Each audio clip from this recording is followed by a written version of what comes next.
So, good morning, students. Today we are going to discuss a very important topic from current electricity, that is Kirchhoff's voltage law.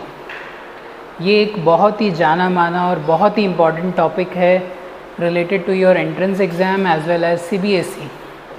So let us see this topic KVL, that is Kirchhoff's voltage law. ये law कहता क्या है? What this law says?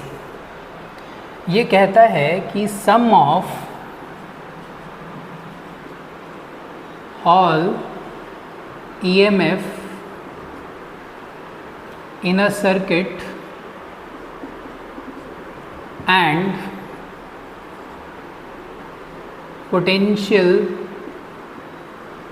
potential drop across the resistance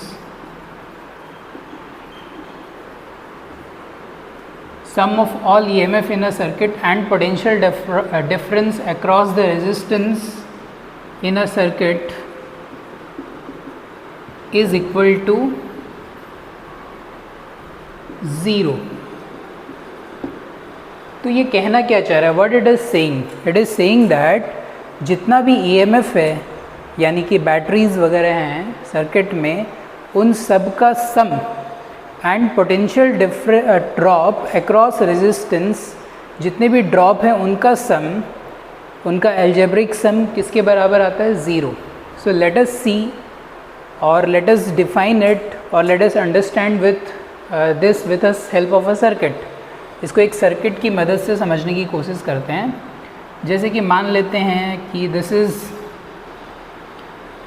a battery E1 which is having EMF E1. Here we have connected a small resistance R1.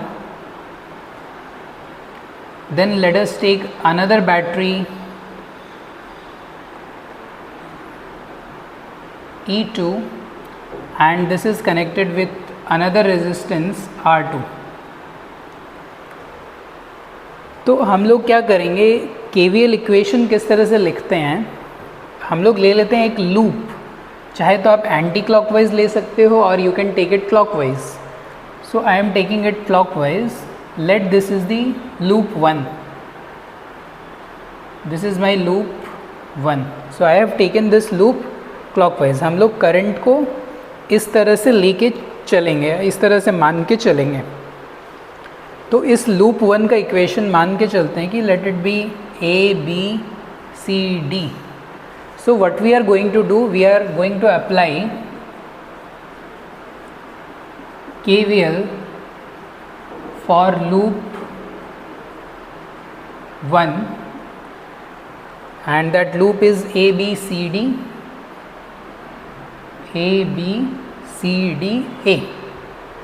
इसमें अगर आपको KVL apply करना है तो देखो कैसे करेंगे. जब आप ऐसे जा रहे हैं और यहाँ से निकल रहे हैं, so EMF can be written as, क्योंकि ये नेगेटिव साइड है, दिस इज़ पॉजिटिव साइड, तो वोल्टेज बढ़ेगा. So we can take plus E1. फिर जैसे जैसे हम लोग यहाँ से जा रहे हैं, we are going towards this. So यहाँ पे एक रेजिस्टेंस है, तो रेजिस्टेंस होने के कारण क्या होगा, वोल्टेज का ड्रॉप होता है. मान लेते हैं कि इसके अंदर आई करंट चल रहा है. Okay, I current is moving inside this circuit.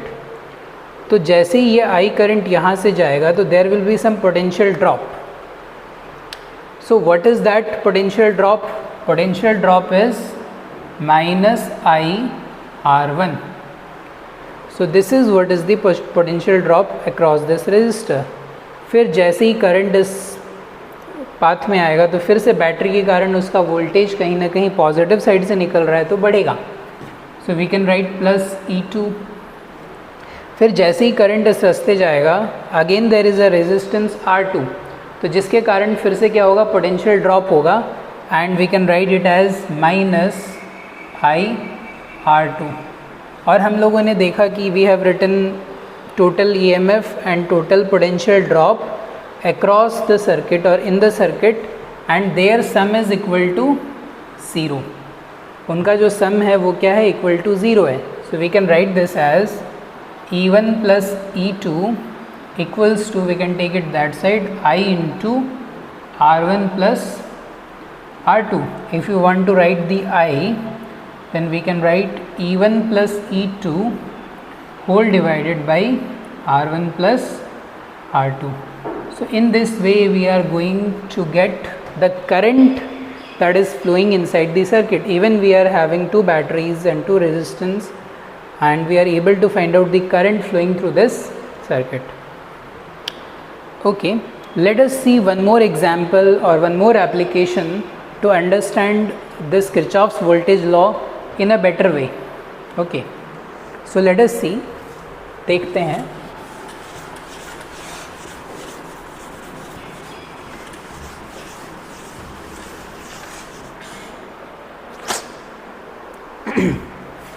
एक एग्जाम्पल ले लेते हैं. Suppose this is a resistance 2 ohm, another resistance that is 3 ohm. Let us take another resistance that is 4 ohm with a battery connected. Suppose here also one battery is connected. Let it be 20 volt.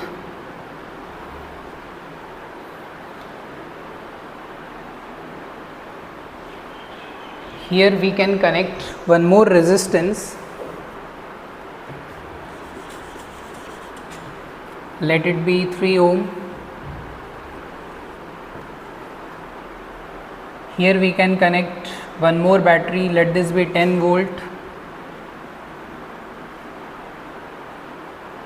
5 volt, and one more resistance we can connect here. Let it be 5 ohm. So this you can see, this is a circuit. This is positive, this is negative, positive, negative, positive, negative. So we have connected 3 batteries here. हम लोगों ने 3 batteries को connect किया है, 20 volt, 10 volt, 5 volt. और यहाँ पे आप देख सकते हो 2, 3, 4, 5, 3, ये 5 रेजिस्टेंसेस कनेक्टेड हैं.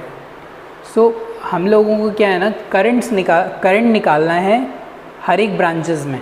हमारा टारगेट है कि हम करंट निकालें हर एक ब्रांचेस में. तो कैसे निकालेंगे? तो ये हम लोग KVL के थ्रू करेंगे. We can do it through KCL also, but now we are trying to do it with KVL. So by applying KVL,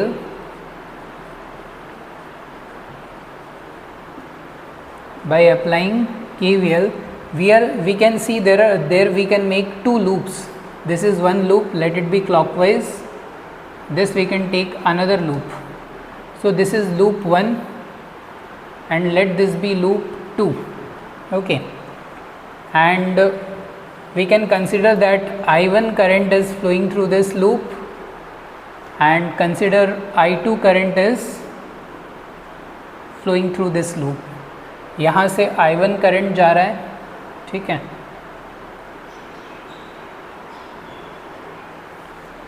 So from here what is the current that will move? I1 minus I2. यहाँ से जो current जाएगा that will be I1 minus I2.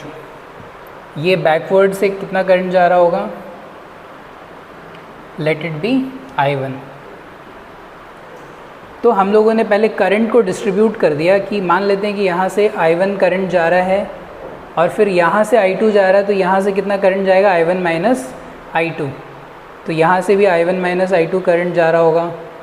फिर ये backward में कितना current जा रहा है? I1 करंट जा रहा है. तो अब हम लोग 2 लूप ले रहे हैं, that is loop 1 and loop 2. अब हम लोग क्या करेंगे? इक्वेशन लिखेंगे लूप 1 के लिए क्लॉकवाइज और फिर इक्वेशन लिखेंगे लूप 2 के लिए clockwise. So by applying KVL for loop 1 equation लिखते हैं. जैसे कि हम लोग यहाँ से चलते हैं क्लॉकवाइज.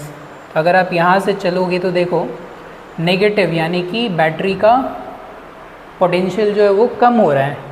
नेगेटिव से हम लोग निकल रहे हैं. So we can write -20. फिर यहाँ से जाते वक्त फिर से पोटेंशियल ड्रॉप होगा क्योंकि करंट का डायरेक्शन इधर है, तो पोटेंशियल ड्रॉप होगा. तो फिर हम लोग लिखेंगे -2 × I1. फिर जब इस रास्ते जाएंगे, इस रास्ते जब आप जा रहे हो तो यहाँ पे करंट कितना हम लोग पकड़ रहे हैं, I1 माइनस I2। तो यहाँ पे हम लोग लिखेंगे -4 इंटू I1 माइनस I2। फिर आप इस रास्ते जब जा रहे हो तो ये नेगेटिव से निकल रहा है, तो नेगेटिव से निकल रहा है, we can take it as -10 volt. Okay, फिर जब इस तरफ आ रहे हैं तो फिर ये जो करंट का डायरेक्शन है यहाँ पे 3 ओम की तरफ, तो यहाँ पे फिर से ड्रॉप हो रहा है, दैट इज़ माइनस, और that is 3 into I1 whose summation is equal to 0। तो हम लोगों ने क्या किया, जो भी इस लूप के अंदर EMF वगैरह है और जितना भी वोल्टेज ड्रॉप हो रहा है रेजिस्टेंस के अक्रॉस, उसको लिखा और उसको इक्वेट कर दिया ज़ीरो से।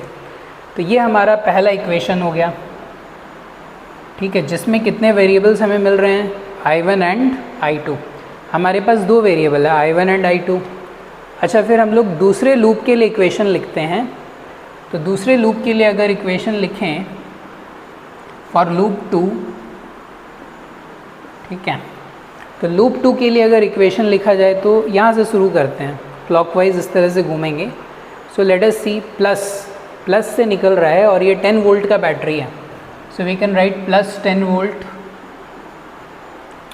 फिर हम लोग करंट के ऑपोजिट डायरेक्शन में, इस तरफ तो करंट ऑपोजिट डायरेक्शन में है, अगर ऐसे जा रहे हैं तो हम लोग यहाँ पे लिखेंगे, क्योंकि वोल्टेज फिर इंक्रीज़ करेगा, सो +4 इंटू I1 माइनस I2। फिर आप देखो ये करंट की तरफ हम लोग जा रहे हैं, सो इट इज़ +3I2। फिर इस तरफ अगर हम लोग जा रहे हैं, सो इट इज़ -5, क्योंकि ये बैटरी माइनस की तरफ से करंट निकल रहा है, सो -5। फिर हम लोग इस तरफ जब जा रहे हैं, then it is 5 -5 I2 equals to 0। तो आप देखो हमारे पास 2 इक्वेशन आ गया, I1 I2 यहाँ पे वेरिएबल है, पहले इक्वेशन में भी I1 I2 है, सेकेंड इक्वेशन में भी I1 I2 है। तो एक बार आपको I1 और I2 मिल गया, 2 इक्वेशन मिल गए, तो साइमल्टेनियस इक्वेशन से इन दोनों इक्वेशंस को अगर आप सॉल्व कर दोगे तो आपको क्या मिल जाएगा, you will get I1 and I2। आपको I1 और I2 का वैल्यूज़ मिल जाएगा। साइमल्टेनियस इक्वेशन आपको पता होगा, we can easily solve and get the answer. एक बार आपको I1 और I2 मिल गया, सपोज़ यहाँ पे करंट मिल गया, तो आप इजीली बता सकते हो, क्योंकि हमारा टारगेट था क्या, I1 और I2 लेके आना। So we have done it and you can solve this equation and get the answer. So thank you very much. Thank you all students.